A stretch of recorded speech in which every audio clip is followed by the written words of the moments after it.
Hello friends, இன்றைக்கி நம்ம எங்கே போகிறோம் அப்படின்னா கர்நாடகா மாநிலத்தில் இருக்கக்கூடிய மாதேஸ்வரம் மலைக்கு தான் நம்ம போகிறோம். இது வந்து தமிழ்நாடு கர்நாடகா பார்டரில் இந்த கோயில் அமைஞ்சிருக்குது. இப்போ நம்ம எங்கேருந்து கிளம்புறோம்னா மேட்டூர்லேருந்து அப்படியே குளத்தூர் வழியாக, குளத்தூர்லேருந்து பாலாறுலேருந்து நம்ம அப்படியே மாதேஸ்வரம் மலையாக போகிறோம். இந்த கோயில் வந்து கடல் மட்டத்திலேருந்து 3000 அடி உயரத்தில் இந்த கோயில் அமைஞ்சிருக்குது. நாம் இந்த கோயிலுக்கு பைக்லேயும் போகலாம், பஸ்ஸுலேயும் போகலாம். பஸ்ஸு வந்து டைமிங்க்கு தான் 3/4 மணி நேரம் 1 ஹவருக்கு ஒரு டைம் மேட்டூர்லேருந்து டைரெக்ட் பஸ் இருக்குது. அமாவாசை, பௌர்ணமி, சிறப்பு விசேஷ நாட்களுக்கு தருமபுரி, சேலம், ஈரோட்லேருந்து டைரெக்ட் பஸ்ஸு ஸ்பெஷல் பஸ் இருக்குது. நாங்கள் வந்து பைக்கில் போனோம். பைக்கில் போகும்போது அப்படியே இயற்கையை நல்லா ரசிச்சுக்கிட்டு அப்படியே போகலாம். பைக்கில் போகும்போது ரோட்டோரத்தில் நிறைய குரங்குங்க இருக்கும். சம்டைம்ஸ் மான், காட்டுப்பன்றி பார்க்கலாம். அப்படியே பாலத்தை தாண்டி இப்போ கர்நாடகா பார்டருக்கு உள்ளே நம்ம பார்க்க போகிறோம். கர்நாடகா பார்டர்லேருந்து ஒகேனக்கலுக்கு ரைட் சைடில் பிரிஞ்சால் ஒரு ரோடு ஒகேனக்கலுக்கு டைரெக்டாக இருக்குது. நம்ம அங்கேருந்து அப்படியே நம்ம மாதேஸ்வரம் மலைக்கு கிளம்பிகிட்ருக்குறோம். கர்நாடகாவோட பார்டர் என்ட்ரன்ஸில் மட்டும் ரோடு கொஞ்சம் டேமேஜாக இருக்கும். மற்றபடி எல்லாமே நல்லா தான் இருக்கும். எல்லாமே ரொம்ப நேச்சுரலாக ரொம்ப சூப்பராக இருக்கும். நீங்கள் பைக்கில் போனீங்கன்னா நல்லா என்ஜாய் பண்ணலாம். பாலாத்தை தாண்டிட்டாவே ஒரு 27 கிலோமீட்டருக்கு கோயிலுக்கு போகிற வரைக்கும் எந்த கடை எதுவுமே, எந்த வீடு எதுவுமே இருக்காது. ஃபுல்லாகவே ரிசர்வ் ஃபாரஸ்ட்டு தான். ரிசர்வ் ஃபாரஸ்ட் அப்படியே ஓரத்தில் வந்து இலந்த மரம், சந்தன மரம், செம்மரம், புளிய மரம், பொரிச்ச மரம்னு இப்படி நிறையா வெரைட்டி மரங்கள்லாம் இருக்குது. இங்கே தான் வந்து நம்ம வீரப்பன் வந்து இந்த காட்டுப்பகுதியில் தான் நடமாடினதாக சொல்கிறாங்க. மலைக்கு போகிற வழியில் நாங்கள் மேட்டூரில் வாங்கின ஸ்நாக்ஸ் அப்படியே கொஞ்சம் நேரம் ரிலாக்ஸாக உட்காந்து சாப்பிட்டுட்டு கொஞ்சம் நேரம் ரெஸ்ட் எடுத்துகிட்டு அப்படியே நாங்கள் மறுபடியும் கோயிலுக்கு கிளம்புனாங்க. பாதி மலையில் அங்கே நடுமலை மாதையன் அப்படின்னு அங்கே ஒரு சின்ன சிவலிங்கம் நந்தி பகவான் இருக்கார். அவங்களுக்கும் பேக் சைடில் வந்து ஓடைக்கு போகக்கூடிய வழி ஒன்று இருக்குது. அங்கே வந்து ஒரு கோயில் இருக்குது. நாங்கள் போன டைம் வந்து கோடை காலங்கிறதுனால பள்ளத்தில் தண்ணிலாம் எதுவும் இல்லை. அதே மழை சீசனில் போனால் ரொம்ப சூப்பராக இருக்கும். எங்களோட ஒருத்தர் கர்நாடகாக்கார் வந்தார். இவர் வந்து கர்நாடகா மாநிலம் கொல்லேகாலை சேர்ந்தவர். பாலாத்துக்கிட்ட பஸ்ஸுக்கு வெயிட் பண்ணிட்டு இருந்தார். அப்படியே நாங்கள் வருவோம் எங்களோட லிஃப்ட் கேட்டு வந்தார். நீங்கள் பைக்கில் போயிட்டுருக்கும்போது அந்த மரங்கள், இயற்கை அழகுகள் இதெல்லாம் பார்த்திங்கன்னா உங்களுக்கு ஒரு செம்ம ஃபீலிங்காக இருக்கும். இப்போ நம்ம கோயிலுக்கு வந்துட்டோம். கோயிலோட என்ட்ரன்ஸில் வந்து பைக்குக்கு வந்து 10 ரூபா டோக்கன் போடுவாங்க. காருக்கு வந்து ஒரு சில டைம் 30, 50 அப்படின்ட்டு சீசனை பொறுத்து அவங்க டோக்கன் போடுவாங்க. பைக்குக்கெலாம் வந்து 10 ரூபா தான். அப்படியே பைக்கை ஸ்டாண்டில் போட்டு அப்படியே நாங்கள் இப்போ அப்படியே கோயிலுக்குள்ளே போயிட்டுருக்கோங்க. கோயிலுக்கு வெளியில் அப்படியே வந்து பழம், தேங்காய் அந்த கடையெல்லாம் அவங்க வச்சுட்ருப்பாங்க. நீங்கள் இங்கே வாங்குறத விட நீங்கள் தமிழ்நாட்டிலேயே மேட்டூர், குளத்தூரில் வாங்கிட்டாவே பெட்டரு. இங்கே இருக்கிற கடைக்காரு ஃபஸ்ட்டு நீங்கள் வந்தால் மட்டும் போதும்னு சொல்லுவாங்க. போனதுக்கப்புறம் 200, 300 ரூபா அப்படின்னு பில்லை போட்டு கையில் கொடுத்துருவாங்க.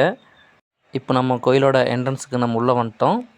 இந்த ஷெட்டில் வந்து மக்கள் வந்து ஓய்வு எடுக்கிறதுக்காக ரொம்ப பெரிய ஷெட்டு ஒன்று போட்டிருக்குறாங்க.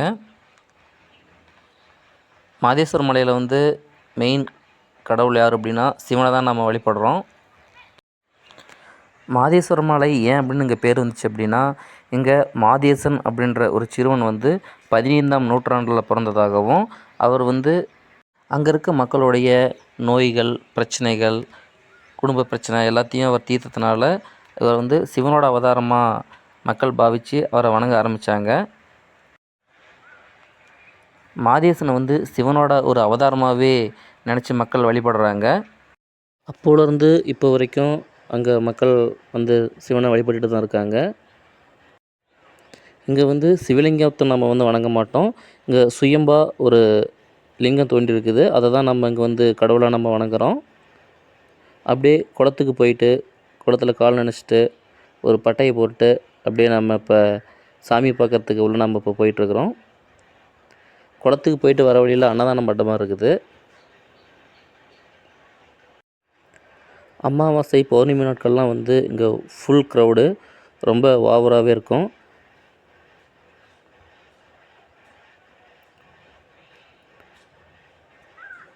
சாமியை பார்க்க நாங்கள் அப்படியே உள்ளே போயிட்டுருக்குறோங்க. சாமியை பார்த்துட்டு வெளியே வந்துட்டு நாங்கள் நந்தி பகவானை பார்க்க போனோங்க.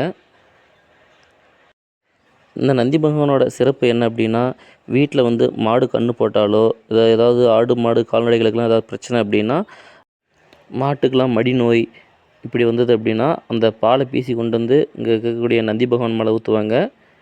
ஊற்றுனா நோய் சரியாயிடும் அப்படின்னு இங்கே இருக்கிற மக்கள்லாம் நம்புகிறாங்க. கோயிலோட நம்ம உள்புறத்தை அப்படியே நம்ம இப்போ பார்த்துட்ருக்குறோம்.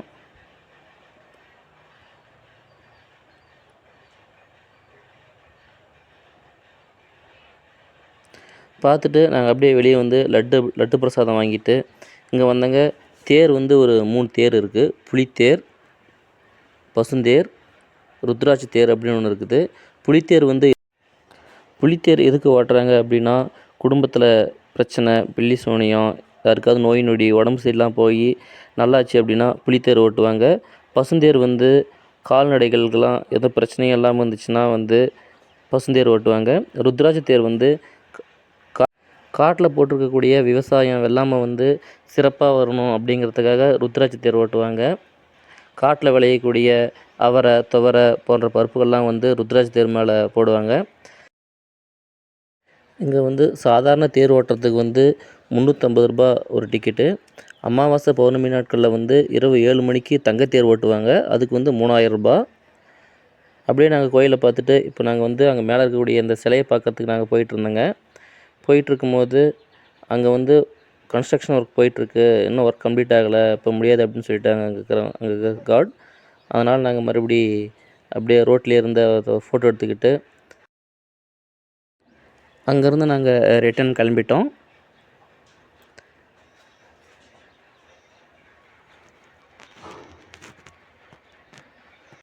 அடுத்து இன்னொரு சிவாலயத்தோட பெருமைகளை பார்க்கும்போது நம்ம சந்திக்கலாம்.